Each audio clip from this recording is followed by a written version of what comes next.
Joy கிறிசல்டாவால் பாதிக்கப்பட்டுள்ளேன் என்று மாதம்பட்டி ரங்கராஜ் வழக்கு தொடர்ந்து இருக்கிறார். அண்மை செய்தியாக பார்த்து கொண்டிருக்கிறோம். விவரங்களோடு எமது செய்தியாளர் சுரேஷ் இணைந்திருக்கிறார். சுரேஷ், வணக்கம். இந்த வழக்கு தொடர்பான தகவல்களை பகிர்ந்துக்கோங்க. வணக்கம். தன்னை திருமணம் செய்து ஏமாற்றி விட்டதாக சமையல் கலைஞர் மாதம்பட்டி ரங்கராஜுக்கு எதிராக ஆடை வடிவமைப்பாளர் ஜாய் கிறிசல்டா காவல்துறையில் புகார் அளித்ததுடன் சமூக வலைதளங்களில் பேட்டியும் அளித்திருந்தார்.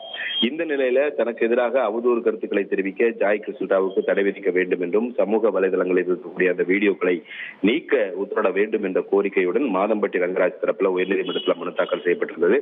இந்த மனு நீதிபதி செந்தில்குமார் முன்பு விசாரணைக்கு வந்தது. அப்போது ரங்கராஜ் தரப்பில் கிறிசல்டா மீது தான் வைத்திருந்த நம்பிக்கையை தவறாக பயன்படுத்தி தன்னை அவர் ஏமாற்றி விட்டார் என்று தெரிவிக்கப்பட்டது.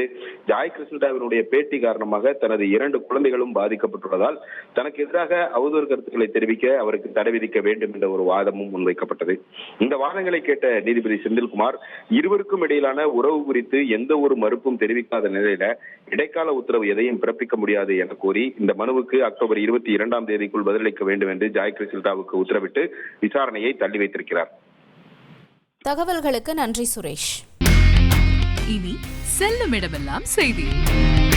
தந்தி டிவியின் வாட்ஸ்அப் சேனலை ஃபாலோ பண்ணினா செல்லருக்கும் இடமெல்லாம் செய்தி.